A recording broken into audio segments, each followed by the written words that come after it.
جس پہ نقطہ بھی رب کو گوارا نہیں، جو نبی کی محبت سے منہ موڑ لے، جو نبی کی محبت سے منہ موڑ لے، دونوں عالم میں اس کا گزارا نہیں۔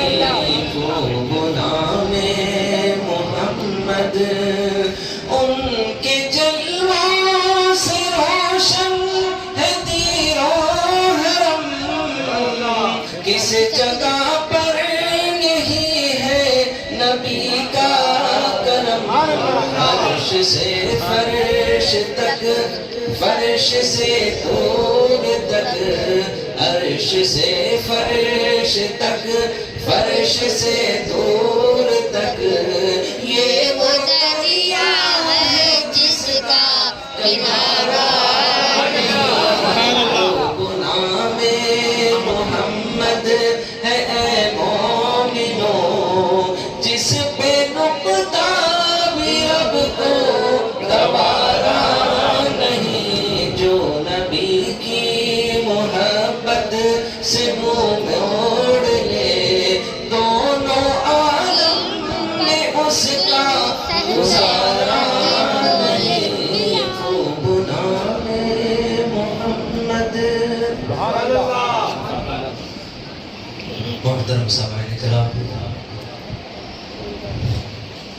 میں نے قرآن کی آیت تلاوت کی کہ ان المسلمین والمسلمات والمؤمنین والمؤمنات والقانتین والقانتات والصادقین والصادقات والصابرین والصابرات والخاشعین والخاشعات والمتصدقین والمتصدقات والصائمین والصائمات والحافظین فروجهم والحافظات والذاکرین اللہ کثیرا والذاکرات اعد اللہ لهم مغفرۃ واجرا عظیما۔ یہ 10 باتیں ہیں مسلمان عورت اگر اپنے اندر پیدا کرے تو وہ کامیاب، اور مسلمان مرد اگر اپنے اندر پیدا کرے تو وہ کامیاب۔ جو مرد یا عورت ان 10 چیزوں کو اپنے آپ اپنے اندر پیدا کر لے تو اللہ تعالیٰ کے دربار میں کامیابی کا پروانہ مل جائے گا۔ سب سے پہلی شرط جو اللہ تعالیٰ نے کہا ان المسلمین والمسلمات، کہ اسلام لانے والے مرد اور اسلام لانے والی عورتیں، مسلمان ہونا، اسلام لانا۔ اسلام کیا ہے؟ ایک تو اس کے ظاہری اعمال ہیں، سب سے پہلی چیز توحید، اور دوسرے رسالت، اور تیسرے نماز، اور چوتھا روزہ، اور حج اور زکوٰۃ۔ اللہ تعالیٰ اسلام کی حقیقت کے بارے میں ایک صحابی نے حضور صلی اللہ علیہ وسلم سے پوچھا کہ اسلام کیا ہے یا رسول اللہ صلی اللہ علیہ وسلم، یعنی اسلام کی حقیقت کیا ہے؟ صحابہ کرام نے حضور صلی اللہ علیہ وسلم سے پوچھا کہ اسلام کیا ہے یا اسلام کی حقیقت کیا ہے؟ آپ صلی اللہ علیہ وسلم نے فرمایا کہ اسلام یہ ہے کہ دل تیرا اللہ کے حوالے ہو جائے۔ حضور صلی اللہ علیہ وسلم نے فرمایا کہ اسلام یہ ہے کہ دل تیرا اللہ کے حوالے ہو جائے اور اس میں اللہ کے سوا کچھ نہ ہو۔ یہ دل اللہ کے حوالے ہو جائے اور اس دل میں اللہ کے علاوہ کوئی اور نہ ہو۔ اسلام یہ ہے کہ جس مرد عورت کے دل سے سب کچھ نکل جائے اور صرف اللہ باقی رہ جائے۔ حضور صلی اللہ علیہ وسلم نے فرمایا یہ اسلام ہے، دل میں کچھ نہ ہو، صرف اللہ ہی اللہ ہو، اس دل بس۔ آپ صلی اللہ علیہ وسلم نے فرمایا کہ یہی اسلام ہے۔ دوسرا یہ بتایا، فرمایا تیرے ہاتھ اور زبان سے مسلمان کی عزت محفوظ رہے، تیرے ہاتھ کسی پر ظلم نہ کرے اور تیری زبان کسی کے تعلق سے برا نہ کہے۔ منہ دیکھ لیا آئینے میں پرداب نہ دیکھا سینے میں۔ اس دل میں ہزاروں ایسے داغ لگے ہیں جو اللہ تعالیٰ کی نافرمانی اور بے وفائی اور اللہ کو ناراض کرتے ہیں۔ آپ صلی اللہ علیہ وسلم نے فرمایا کہ جب بندہ اللہ کی نافرمانی کرتا ہے، کوئی گناہ کرتا ہے، تو اس کے دل پر ایک سیاہ نقطہ لگا دیا جاتا ہے۔ اگر وہ توبہ کرتا ہے تو وہ نقطہ مٹا دیا جاتا ہے، اگر توبہ نہ کرے پھر گناہ کرے تو پھر اس کے بازو اور ایک سیاہ نقطہ لگا دیا جاتا ہے۔ پھر اگر توبہ کرتا ہے تو وہ دونوں نقطے مٹا دیے جاتے ہیں، اگر نہ کرے تو پھر ایک سیاہ نقطہ پھر گناہ کے ساتھ لگا دیا جاتا ہے، یہاں تک کہ گناہوں پر گناہ کرتے کرتے جب دل سیاہ ہو جاتا ہے تو پھر اللہ تعالیٰ کی ناراضگی کا ایک مہر اس کے دل پر لگا دیا جاتا ہے کہ اب قیامت تک اب اس کے مقدر کبھی ہدایت نہیں ہوتی ہے۔ اللہ تعالیٰ ہمارے دل کو سیاہ ہونے سے بچائے۔ اسی لیے یہ محفل ہے دل کی سیاہی اور دل کی گندگی اور دل کی ناپاکی اور دل کے اندر کی کینہ اور کپٹ اور دلوں کے اندر بغض اور نفرتوں کو نکالنے کے لیے محفلیں قائم کی گئی ہے۔ دل کی گندگی کی صفائی، روٹھے رب کو منانے کے لیے اور ناراض ہے خدا اس کو راضی کرنے کے لیے یہ محفلوں کا ہر اتوار سجایا جاتا ہے کہ ہفتے بھر میں جتنے بھی نقطے ہمارے دل کو کیا کہتے ہیں گندا کر دے یا دل کو سیاہ کر دے، اس سے پہلے کہ خدا کا قہر نہ برسے اور خدا کی لعنت اور خدا کی پھٹکار اور خدا کی ناراضگی کی مہر نہ لگ جائے، اس سے پہلے کہ توبہ سے پہلے موت آ جائے اور خدا ہمیں دہکتی ہوئی انگاروں کا ایندھن نہ بنائے۔ بس یہی مواقع کو اللہ تعالیٰ نے ہمیں ان محفلوں کے ذریعے سے توبہ کا راستہ دکھایا ہے۔ تو آپ صلی اللہ علیہ وسلم نے فرمایا کہ تیرے ہاتھ اور زبان سے مسلمان کی عزت محفوظ رہے۔ اور دوسری شرط قرآن نے جو کہا والمؤمنین والمؤمنات، اکثر قرآن میں صرف مردوں کا ذکر آیا کرتا ہے۔ ایک خاتون حضور صلی اللہ علیہ وسلم کے پاس آئی اور کہی کہ اللہ کے نبی صلی اللہ علیہ وسلم سارے قرآن میں صرف مردوں کا ذکر ہے، لیکن جہاں مرد کا ذکر ہے وہاں پر قرآن اس کا ترجمہ عورتوں کے لیے بھی کرتا ہے۔ جو بات مرد کے لیے ہے اسلام میں وہ بات عورت کے لیے ہے، لیکن یہ خاتون بھولی بھالی حضور صلی اللہ علیہ وسلم کے پاس آ کر انہیں کہنے لگی کہ قرآن میں صرف مردوں کا ذکر ہے ہمارا نہیں ہے۔ تو اس وقت جبرائیل امین نے حضور صلی اللہ علیہ وسلم کے قلب اطہر پر یہ آیت لے کر آئے کہ ان المسلمین والمسلمات۔ اب آگے قرآن کہتا ہے والمؤمنین والمؤمنات، ایمان لانے والے مرد، ایمان لانے والے عورتیں۔ ایمان کی بنیاد کیا ہے؟ حضور صلی اللہ علیہ وسلم نے فرمایا کہ اللہ تعالیٰ پر ایمان، فرشتوں پر ایمان، رسولوں پر ایمان، کتابوں پر ایمان، آخرت پر ایمان، تقدیر پر ایمان اور ایمان لانا ایمان کی بنیادیں ہیں۔ آمنت باللہ وملائکتہ وکتبہ ورسلہ والیوم الآخر والقدر خیرہ وشرہ من اللہ تعالی والبعث بعد الموت۔ اللہ تعالیٰ نے جو ایمان کی جو شرائط ہمارے اندر رکھی ہے یعنی کہ اللہ پر ایمان لانا، فرشتوں پر ایمان لانا، رسولوں پر ایمان لانا اور کتاب آخر جو اللہ کی طرف سے جو 4 کتابیں نازل کی گئی ہیں یعنی وہ کتابوں پر ایمان لانا اور آخرت پر ایمان لانا اور تقدیر پر لانا کہ ہر نفع و نقصان پہنچانے والی ذات وہ اللہ تعالیٰ کی ہے۔ بچپنے سے ہمیں یہ درس دیا گیا، ہمیں یہ سمجھایا گیا، ہمیں یہ سکھایا گیا کہ نفع پہنچانے والی ذات اللہ تعالیٰ کی ہے اور نقصان پہنچانے والی ذات اللہ تعالیٰ کی ہے۔ ان اللہ علی کل شیء قدیر، میرے اللہ کی ذات اقدس قربان جاؤ اس ذات پر کہ ہر چیز پر قوت رکھتی ہے، قدرت رکھتی ہے، طاقت رکھتی ہے، وہ اختیار رکھتا ہے، وہ مختار کل ہے، وہ اپنی مرضی سے جو چاہے کر سکتا ہے۔ ہم سب کا وہ خالق ہے اور ہم سب اس کی مخلوق ہیں۔ خالق جو چاہے کر سکتا ہے، مخلوق بذات خود اپنی ذات سے نہ کسی کو نفع پہنچا سکتی ہے نہ نقصان پہنچا سکتی ہے۔ امام حنبل رحمۃ اللہ علیہ کے زمانے میں فتنہ چلا تھا کہ لوگ کہتے ہیں کہ قرآن مخلوق ہے، اور امام حنبل محدث گزرے ہیں وہ کہتے ہیں کہ نہیں قرآن اللہ کا کلام ہے۔ لوگ کہتے ہیں کہ نہیں قرآن مخلوق ہے، تو آپ کہتے ہیں کہ مخلوق کی تعریف نفع اور نقصان میں اختیار نہیں رکھتی، لیکن قرآن اللہ کا کلام ہے۔ فیہ شفاء للناس، اللہ نے اپنے کلام کے ہر لفظ کے اندر شفا ہی شفا رکھا ہوا ہے۔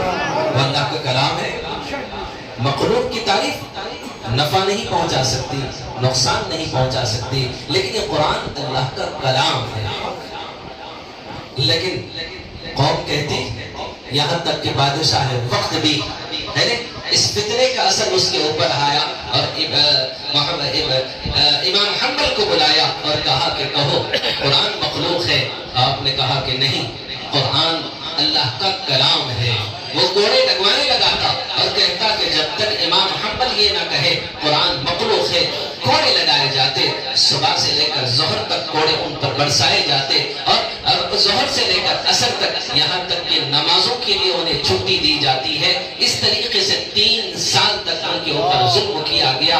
امام حنبل کہتے ہیں 3 سال تک جسم پر کوڑے لگتے رہے، اور 3 سال میں میں نے 99 مرتبہ اللہ تعالیٰ کا دیدار کیا۔ جب بھی دیدار کرتا اس کا اثر میرے اوپر یہ ہوتا کہ کوڑے میرے جسم پر برستے اور مجھے کوئی احساس تک نہیں ہوتا۔ اب کہیں گے کہ ان کو محسوس کیوں نہیں ہوتا، انہیں احساس کیوں نہیں ہوتا؟ وہ اللہ تعالیٰ، اب امام حنبل نے یہ نہیں کہا کہ میں نے کیسے دیکھا، بس اتنا کہا کہ 99 مرتبہ میں نے اللہ کا دیدار کیا۔ اب ان کے کوڑوں پر اثر کیسے ہو، جس کی مثال میں دیتا ہوں، کہ ایک فقیر بادشاہ کی لڑکی سے عشق کیا۔ بادشاہ وقت کو جب اس کا علم ہوا تو بادشاہ نے اس فقیر کو بلایا، بد نصیب فقیر کو بلایا، جو دیکھ لو بادشاہ وقت کی شہزادی یعنی بیٹی سے کیا کہتے ہیں وہ عشق کرتا ہے، سارے شہر کو بلایا اور اس بد نصیب اور اس نالائق کیا کہتے ہیں فقیر کو دیکھنے کے لیے سارا شہر محل کی جانب عمل پڑا۔ بادشاہ اپنے محل کے سامنے ایک بڑا سا تخت بچھایا اور جلاد کو بلایا اور کہا کہ اسے کوڑے لگاتے رہو۔ جب کوڑے لگتے ہیں، ایک کوڑا لگا، دوسرا کوڑا لگا، تیسرا کوڑا لگا، کوڑے کا یہ حال ہوتا ہے کہ جب جسم پر لگتا تو کھال لے کر وہ کوڑا باہر آتا، لیکن 99 مرتبہ کوڑے لگتے رہے، وہ خاموش ان کوڑوں کو سہتے رہا، اور جب آخری کوڑا بچا زوردار اس نے چیخ ماری۔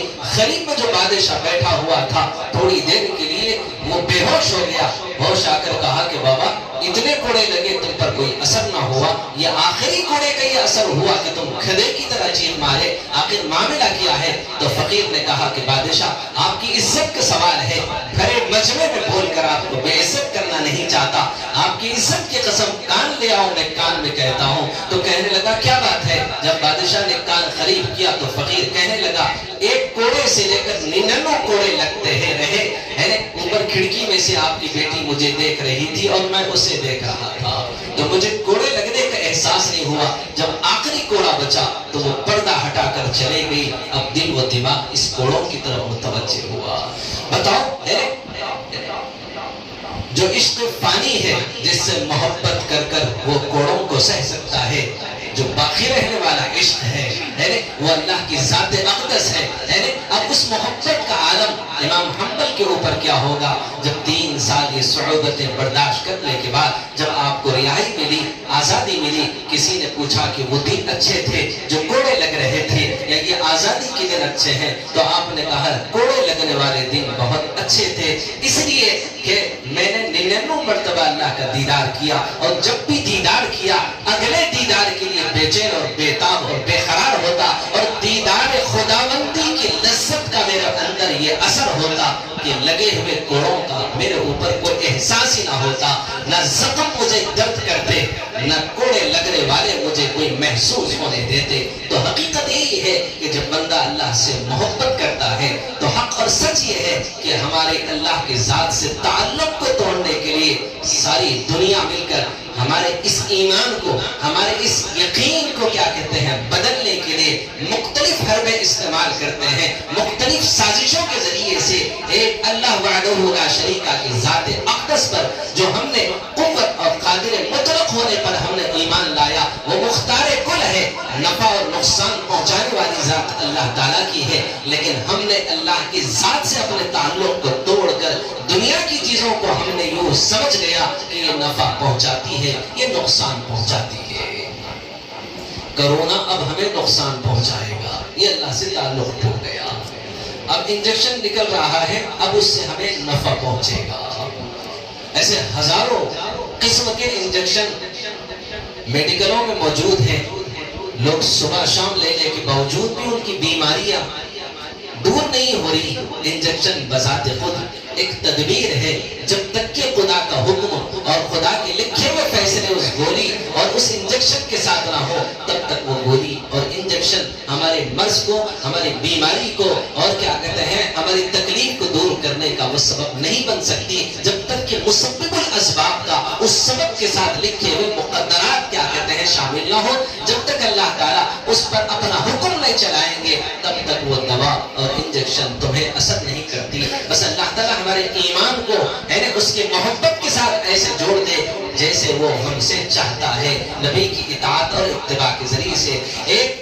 اسی کی حقیقت کے لیے ایک صحابی نے حضور صلی اللہ علیہ وسلم سے پوچھا کہ ایمان کیا ہے؟ حضور صلی اللہ علیہ وسلم سے ایک صحابی نے پوچھا کہ ایمان کیا ہے یا رسول اللہ صلی اللہ علیہ وسلم؟ تو آپ صلی اللہ علیہ وسلم نے فرمایا ایمان ہے صبر کرنا۔ آپ نے فرمایا ایمان ہے صبر کرنا اور معاف کرنا، اور دوسرا مطلب یہ ہے کہ سخاوت کرنا۔ اور پھر اس سے پوچھا سب سے بہترین ایمان کیا ہے؟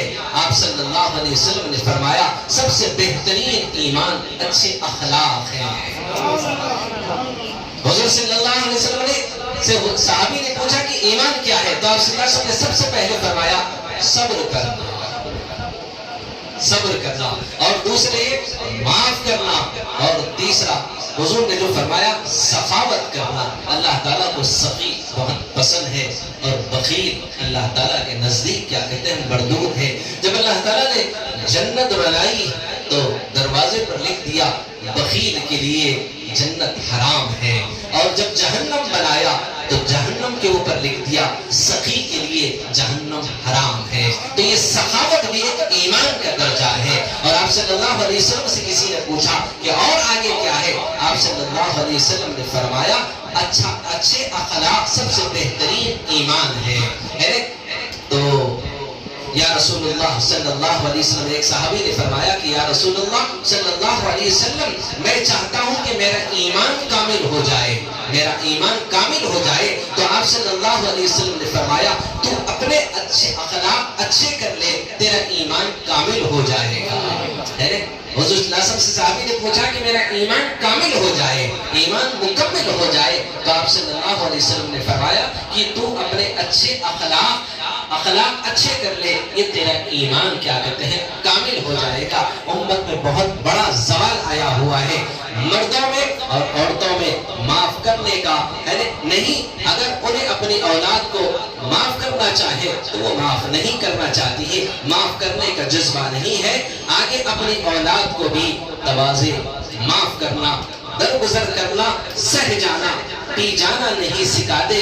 یہی وجہ ہے کہ چھوٹی چھوٹی باتوں پر لڑائیاں ہو رہی ہے، قتل و غارت ہو رہی ہے، اور اسی طرح آسانی سے ایک دوسرے کو مار دیتے ہیں جیسے کوئی اوپر ہے ہی نہیں جو انہیں پکڑنے والا ہے۔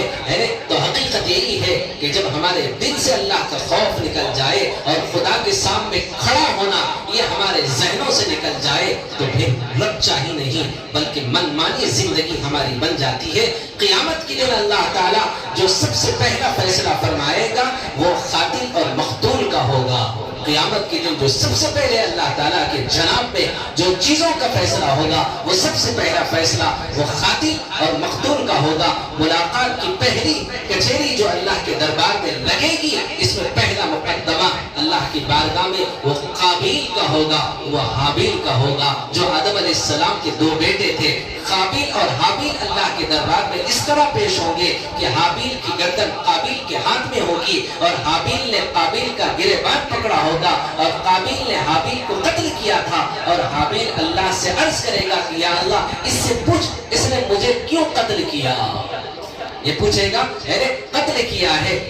تو آج تک جتنے لوگ قتل کر رہے ہیں اور آج سے قیامت تک جتنے قتل ہوں گے یہ سب ظالم اسی طرح پکڑے جائیں گے۔ ہر مقتول چاہے وہ کوئی گولی سے مارا گیا ہو یا چاہے کہ تلوار سے قتل کر دیا گیا ہو یا پتھر سے مارا گیا ہو، زہر سے مارا گیا ہو، اس کی گردن قاتل کے الٹے ہاتھ میں ہوگی اور مقتول کا ہاتھ قاتل کے گریبان پر ہوگا، اور اس کو اللہ تعالیٰ کے عرش کے نیچے لا کر سوال کیا جائے گا یا اللہ پوچھا اس نے مجھے کیوں قتل کیا ہے۔ اللہ تعالیٰ کے بارگاہ میں یہ مقتول کہے گا کہ اے اللہ اس سے پوچھ کہ مجھے کیوں قتل کیا ہے۔ تو ایمان کا کمال یہ ہے کہ مسلمان کے اخلاق عمدہ ہو، اور ایک حدیث میں آتا ہے کہ ایک عورت کی عبادت بہت زیادہ ہے لیکن اخلاق اچھے نہیں ہیں تو آپ صلی اللہ علیہ وسلم نے فرمایا وہ دوزخ میں جائے گی۔ ایک عورت کے بارے میں حضور صلی اللہ علیہ وسلم سے فرمایا کہ وہ بے انتہا نمازیں پڑھنے والی ہے، روزے رکھنے والی ہے، وہ ایمان والی ہے، لیکن اس کے اخلاق اچھے نہیں ہیں، تو آپ صلی اللہ علیہ وسلم نے فرمایا کہ وہ دوزخ میں جائے گی۔ پھر ایک دوسری عورت کے بارے میں ذکر کیا گیا کہ اس کی عبادت تو زیادہ نہیں ہے لیکن اس کے اخلاق اچھے ہیں، تو آپ نے فرمایا وہ جنت میں جائے گی۔ حسن صورت چند روزہ، حسن سیرت مستقل، اس سے خوش ہوتی ہیں آنکھیں، اس سے خوش ہوتا ہے دل۔ تو اچھے اخلاق جو ہیں، آپ صلی اللہ علیہ وسلم کے سامنے ایک خاتون کا ذکر کیا گیا کہ اے اللہ کے نبی صلی اللہ علیہ وسلم، ایک عورت کیا کہتے ہیں دن بھر روزے رکھتی ہے اور رات بھر نفل نمازیں پڑھتی ہے اور دن بھر قرآن کی تلاوتیں بھی کرتے رہتی ہے، لیکن اس نے اپنے گھر میں بلی پالا، نہ اسے چھوڑتی کہ وہ اپنا پیٹ بھر لے یا اسے کھانے کے لیے کچھ نہیں، باندھ کر رکھی یہاں تک کہ وہ تڑپ تڑپ کر مر گئی۔ تو آپ صلی اللہ علیہ وسلم نے فرمایا اس عورت کو میں نے جہنم میں دیکھا ہے۔ اور ایک خاتون کے بارے میں صحابہ کرام نے فرمایا وہ بازاری تھی، بدکاری تھی، وہ فاحشہ خاتون تھی، وہ راستے سے کہیں سے گزر رہی تھی، دیکھا کہ کتا پیاس کے مارے سسک رہا ہے، اس سے پہلے کہ کہیں وہ دم نہ توڑ دے، وہ خاتون کو اس کتے پر رحم آیا، وہ کنویں کو تلاش کی، جب کنویں کے پاس پہنچی تو دیکھا وہاں پر نہ رسی تھی نہ ڈور، اس نے اپنے پیر میں سے موزہ نکالا، جوتا نکالا اور سر پر سے دوپٹہ نکالا، اس کو پھاڑ پھاڑ کر رسی کا کیا کہتے ہیں یعنی اس کا عمل رسی بنائی اور اس موزے کو کیا کہتے ہیں کنویں میں ڈوبا کر پانی لائی، اور وہ کتا جو پیاس کے مارے تڑپ رہا تھا اس کے خوش گلے کو اس پانی کے ذریعے سے تر کر دیا، یہاں تک کہ اسے زندگی مل گئی اور وہ کتا اس خاتون کے پیروں میں لوٹنے لگا، گویا وہ اس کی اپنی زندگی کا وہ شکریہ ادا کر رہا تھا۔ تو آپ صلی اللہ علیہ وسلم نے فرمایا اس عورت کو میں نے جنت میں دیکھا ہے۔ جب جانوروں کے ساتھ یہ محبت اور شفقت کرنے پر ایک فاحشہ، ایک بازاری، ایک بدکاری خاتون کو جو کیا کہتے ہیں ایک جانور کے ساتھ اچھا سلوک کرنے پر حضور صلی اللہ علیہ وسلم نے فرمایا میں نے اسے جنت میں دیکھا ہے۔ جو تمام مخلوقات میں اللہ نے جس کو اشرف بنایا ہے وہ انسان ہے، جو انسانیت کے ساتھ اچھا سلوک کرے، جو لوگوں کے درد کی دوا بن جائے، زخموں کا مرہم بن جائے، بے چین بے قرار دل کا قرار بن جائے، بتاؤ اللہ کے یہاں اس کا کیا مقام ہوگا۔ بس اللہ تعالی ہمیں اچھے اخلاق عطا فرمائے۔ اور تیسری جو شرط ان المسلمین، یہ پہلی شرط ہو گئی، والمؤمنین والمؤمنات یہ دوسری شرط ہو گئی، اور تیسری شرط جو اللہ نے لگائی ہے والصادقین والصادقات، سچے مرد اور سچی عورت۔ ایک صحابی رضی اللہ عنہ نے پوچھا حضور صلی اللہ علیہ وسلم سے پوچھا کہ مسلمان بدکاری کر سکتا ہے، زنا کر سکتا ہے؟ آپ نے فرمایا ہو سکتا ہے، انسان ہے، ہو جاتا ہے۔ عرض کیا یا رسول اللہ کیا مسلمان بخیل ہو سکتا ہے؟ آپ نے فرمایا ہو سکتا ہے۔ عرض کیا یا رسول اللہ کیا مسلمان جھوٹ بول سکتا ہے؟ آپ نے فرمایا ہرگز نہیں، مسلمان جھوٹ کبھی نہیں بول سکتا۔ اللہ اکبر۔ اب جھوٹ بولتا ہے تو اس کا مطلب ہے وہ مسلمان ہے، یہ اور بات ہے۔ آپ صلی اللہ علیہ وسلم نے فرمایا وہ بدکاری کر سکتا ہے، آپ نے کہا کر سکتا ہے، یعنی مسلمان کیا زنا کر سکتا ہے؟ آپ نے کہا کر سکتا ہے، یعنی انسان ہے، بشری تقاضا ہے، اس سے غلطی ہو سکتی ہے۔ عرض کیا کیا مسلمان بخیل ہو سکتا ہے؟ آپ نے فرمایا ہو سکتا ہے۔ عرض کیا کیا مسلمان جھوٹ بول سکتا ہے؟ تو آپ صلی اللہ علیہ وسلم نے فرمایا ہرگز نہیں، ہرگز نہیں، مسلمان جھوٹ کبھی نہیں بول سکتا۔ مرد ہے یا عورت جھوٹ نہیں بول سکتے۔ اب مردوں اور عورتوں میں جھوٹ بولنا کتنا عام ہے۔ آپ صلی اللہ علیہ وسلم نے فرمایا جو جھوٹ بولنا چھوڑ دے میں اسے جنت میں گھر بنانے کی ذمہ داری لیتا ہوں۔ حضور صلی اللہ علیہ وسلم نے فرمایا جو جھوٹ بولنا چھوڑ دے میں اسے جنت کے درمیان میں گھر لے کر دوں گا۔ مجھ سے اس بات کی ضمانت لے لو جھوٹ بولنا چھوڑ دو، میں تم کو ضمانت دیتا ہوں کہ جنت کے درمیان میں تمہیں گھر لے کر دوں گا، لیکن تم اس بات کا وعدہ کرو، وفا کرو، عہد کرو کہ میں آج سے کبھی جھوٹ نہیں بولوں گا۔ اور حضور صلی اللہ علیہ وسلم اب تمہیں جنت کی خوشخبری سناتے ہیں، جو اپنے اخلاق اچھے کر لے میری ضمانت لے لو، میں جنت الفردوس میں اس کو گھر بنا کر دوں گا۔ حضور صلی اللہ اللہ علیہ وسلم نے فرمایا چوتھی شرط بتائی گئی والقانتین والقانتات، عبادت کرنے والے مرد، عبادت کرنے والی عورتیں، شب گزار رات کو اٹھنے والے مرد، رات کو اٹھنے والی عورتیں۔ اللہ اکبر، صرف مرد حضرات ہی رات عبادت میں نہیں، کچھ عورتیں بھی ایسے گزری ہیں جو رات اللہ تعالیٰ کی عبادتوں میں گزار دیا کرتی تھی۔ امام شافعی رحمۃ اللہ علیہ کی بیٹی دن بھر کیا کہتے ہیں روزہ رکھتی اور رات بھر مصلے پر مصلہ بچھا کر عبادت میں گزار دیتی۔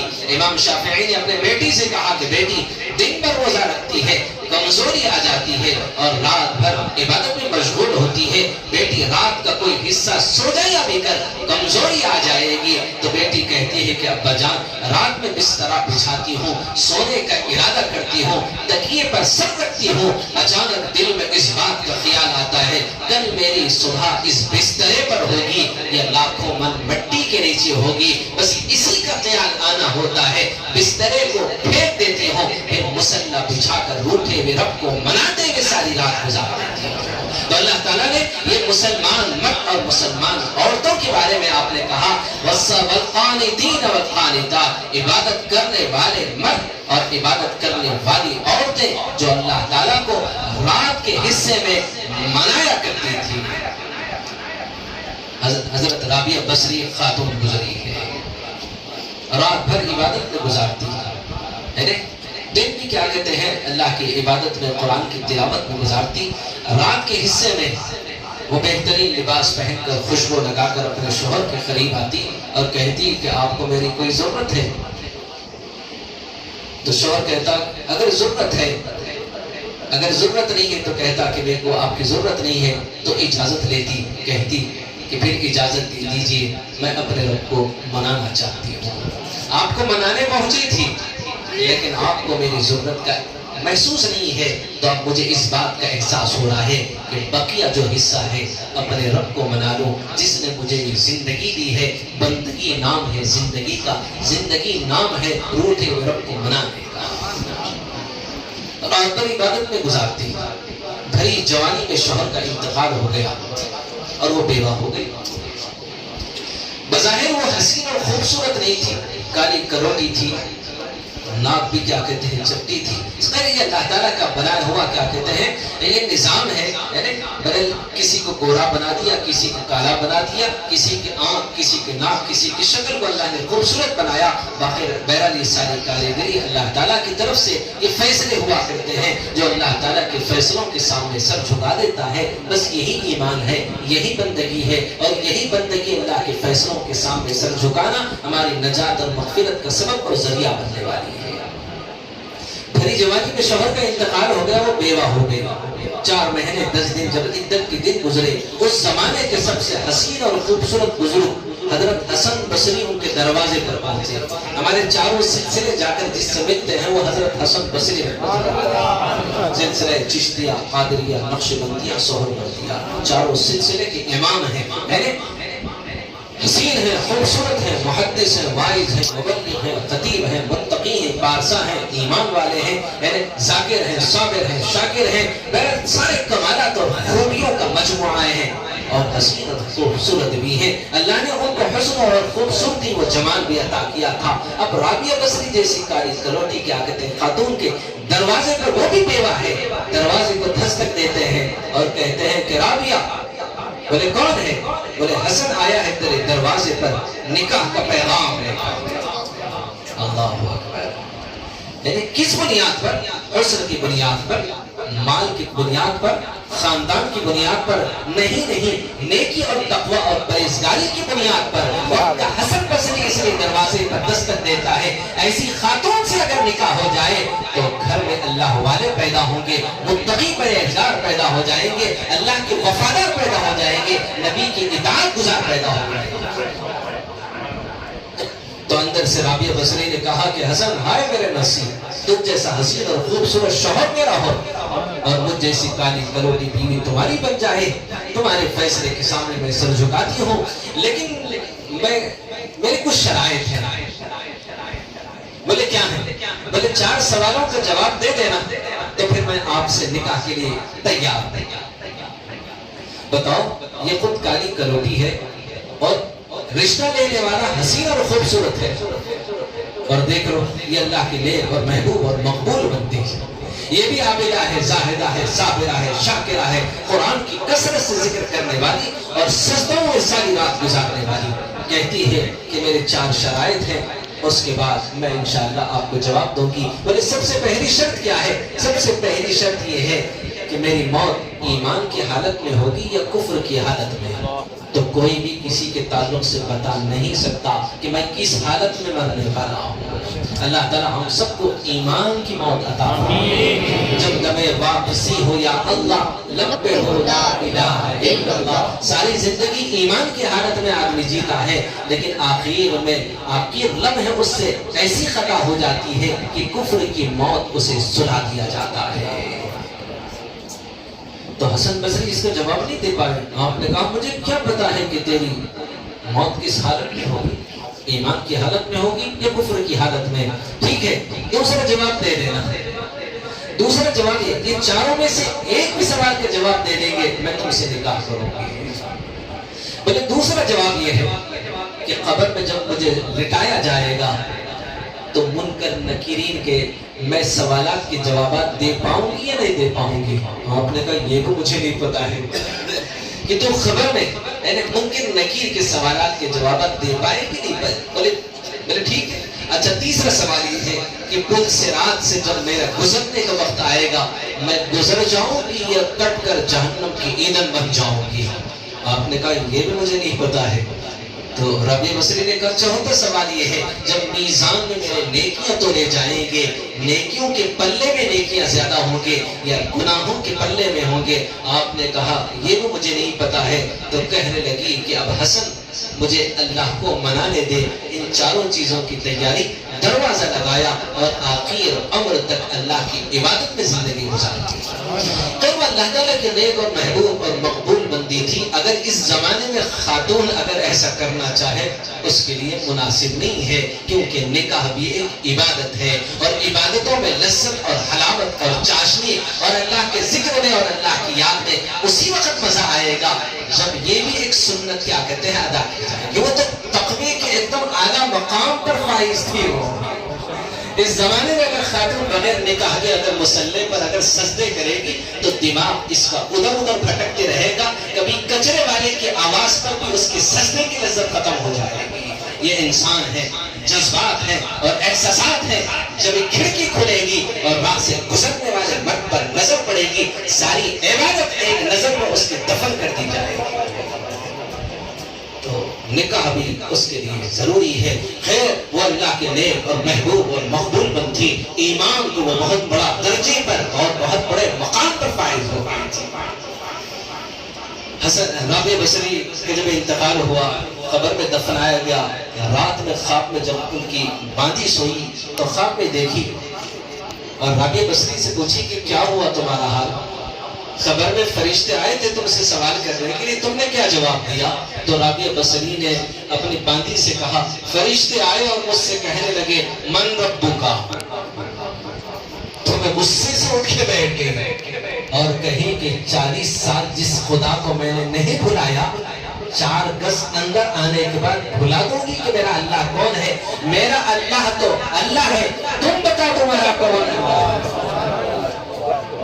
میں نے کہا 40 سال جس کو سجدے میں جھا کر اس کو مناتے رہی، جس کو میں نے 40 سال نہیں بھلایا، 4 گز خبر میں آ کر میں بھلا دوں گی؟ میرا رب تو اللہ ہے، بتاؤ تمہارا رب کون ہے؟ تو فرشتے چلے گئے۔ آئے یہ ایمان کے، یہ محبت کے ایک اعلیٰ مقام پر فائز تھی۔ اللہ تعالیٰ ہمیں کیا کہتے ہیں وہ ایمان عطا فرمائے جو ہمارے بزرگوں کو اللہ تعالیٰ نے عطا کیا تھا۔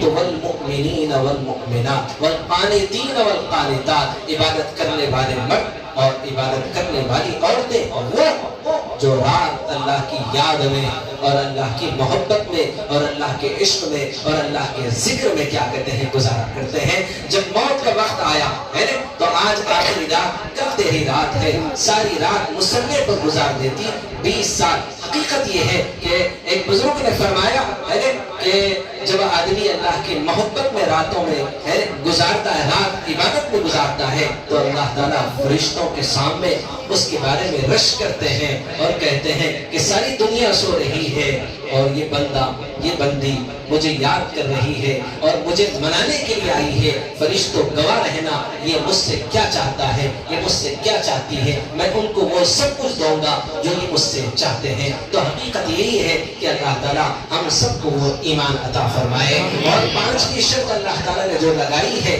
والصابرین والصابرات، صبر کرنے والے اور صبر کرنے والی عورتیں، صبر کرنے والے مرد اور صبر کرنے والی عورتیں۔ قیامت کے دن اعلان ہوگا کہ صبر کرنے والے کھڑے ہو جائیں، ایک چھوٹی سی جماعت کھڑی ہوگی، اللہ تعالیٰ فرمائیں گے کہ جاؤ میں نے تم سب کو جنت میں داخل کیا ہے۔ کوئی بڑی تعداد میں نہیں ہوگی۔ حضور صلی اللہ علیہ وسلم نے فرمایا اللہ تعالیٰ نہ کہیں کہ صبر کرنے والے اٹھ جاؤ، تو ایک مختصر سی جماعت ہوگی، وہ اٹھ کر کھڑے ہوگی اور اللہ تعالیٰ کہیں گے کہ جاؤ تم سب جنت میں جاؤ۔ پھر ان کے اکرام کو ظاہر کرنے کے لیے فرشتوں کو خود بھیجیں گے، فرشتے آئیں گے اور کہیں گے کہ بھائی آپ لوگ کہاں جا رہے ہیں؟ وہ کہیں گے ہم جنت میں جا رہے ہیں۔ فرشتے کہیں گے حساب تو دے کر جاؤ، وہ کہیں گے ہمارا حساب ہی نہیں ہے۔ فرشتے پوچھیں گے تم کون ہیں، تم کون ہو؟ وہ کہیں گے ہم صبر کرنے والے ہیں۔ فرشتے کہیں گے کہ بھائی حساب تو دے کر جاؤ، تو بولے اب ہمارا حساب نہیں ہے۔ بولے تم کون ہو؟ تو وہ لوگ کہیں گے کہ ہم صبر کرنے والے ہیں۔ تو فرشتے کہیں گے واہ واہ، جاؤ بھائی جاؤ، تمہیں کون پوچھ سکتا ہے؟ پھر فرشتے کہیں گے تمہارا صبر کیا تھا؟ وہ کہیں گے اللہ نے تنگی میں رکھا تھا، ہم نے صبر کیا تھا۔ اللہ نے تنگی میں رکھا تھا، ہم نے صبر کیا تھا۔ نافرمانی کے مواقع آتے تھے لیکن ہم نے اپنے آپ کو بچا لیا۔ اللہ کے حکموں پر جم جانا مشکل کام تھا، ہم اللہ کے حکموں پر جمے تھے اور اپنے نفس کو اس پر باندھ رکھا تھا۔ تو حقیقت یہ ہے کہ صبر کرنے والوں کے بارے میں اللہ تعالیٰ نے کہا اب ان کا کوئی حساب نہیں ہوگا۔ فرشتے کہیں گے کہ جاؤ بھائی جاؤ، عمل کرنے والوں کا یہی ٹھکانہ ہوا کرتا ہے۔ اللہ تعالیٰ ہم سب کو صابر بھی بنا دے۔ والخاشعین والخاشعات، اللہ سے ڈرنے والے مرد، اللہ سے ڈرنے والی عورتیں۔ اللہ اکبر۔ یہ جملہ تو بہت حسین اور خوبصورت ہے۔ وَمَن يَتَّقِ اللَّهَ، ہم تو کرونا سے ڈرے ہوئے ہیں، مختلف چیزوں سے، اور سب سے بڑی یہ اللہ تعالیٰ کی طرف سے ہمارے اوپر پھٹکار ہے کہ موت سے بھی ڈرے ہوئے ہیں۔ کرونا سے ڈرنے کا مطلب موت سے ڈرنا ہے۔ موت سے اس لیے ڈرنا ہے کہ گناہ بہت کیے، کس حالت میں خدا کے جناب میں حاضری ہوگی نہیں پتا ہے۔ چلو ٹھیک ہے، کرونا کے بہانے جب موت کا خوف ہو رہا ہے تو آپ کو یقین ہے کہ موت تو آئے گی، کب آئے گی اس کا کوئی علم نہیں ہے، تو پھر مرنے سے پہلے موت کی ہمیں تیاری کرنا ہے کہ اس حالت میں مرے کہ خدا ہم سے خوش ہو جائے، خدا ہم سے راضی ہو جائے۔ تو ظاہر بات ہے کہ موت تو آئے گی، اس کا وقت اللہ تعالیٰ کے یہاں متعین ہے۔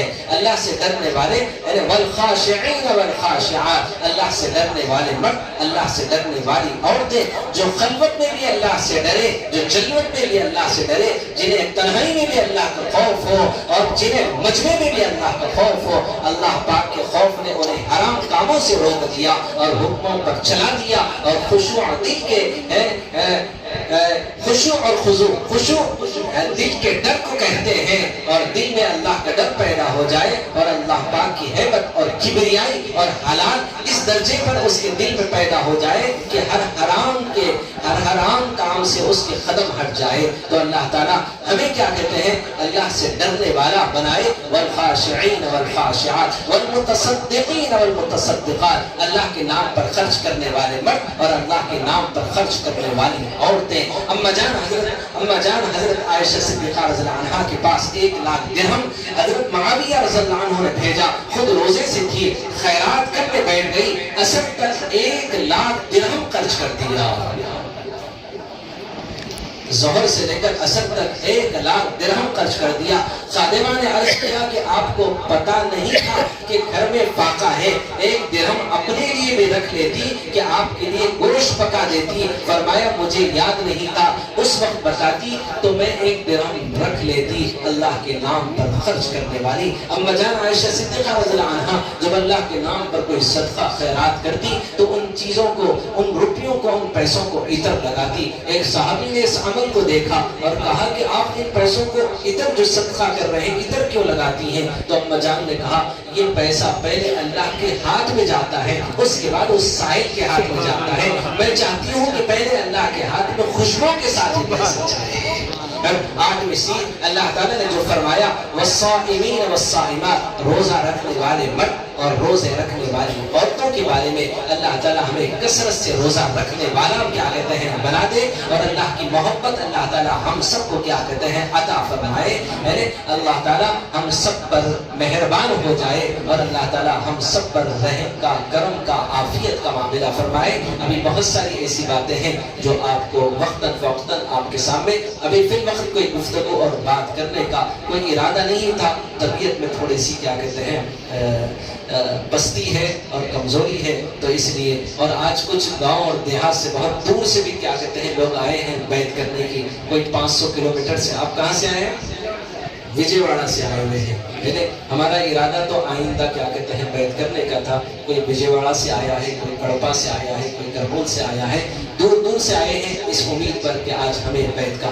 مختلف خواتین بھی گاؤں اور دیہات سے آئی ہوئی ہیں، تو انشاءاللہ تعالیٰ آج ہمارے اس محفل میں کیا کہتے ہیں بیعت بھی کیا جائے گا اور اس کے بعد کیا کہتے ہیں ذکر کیا جائے گا۔ اس سے پہلے کہ ہم بیعت کا سلسلہ شروع کریں، یہ محفل اللہ تعالیٰ کی بارگاہ اقدس میں توبہ کرنے والی محفل ہے اور اللہ تعالیٰ ہماری توبہ قبول فرمائے۔ اس سے پہلے کہ ہم توبہ کر لیں، اللہ تعالیٰ کی محبت اور عشق میں، اس کی یاد میں، اس کی حمد اور اس کی پاکی اور اللہ تعالیٰ کی کبریائی ہم بیان کرتے ہیں۔ اللہ اللہ اللہ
إلا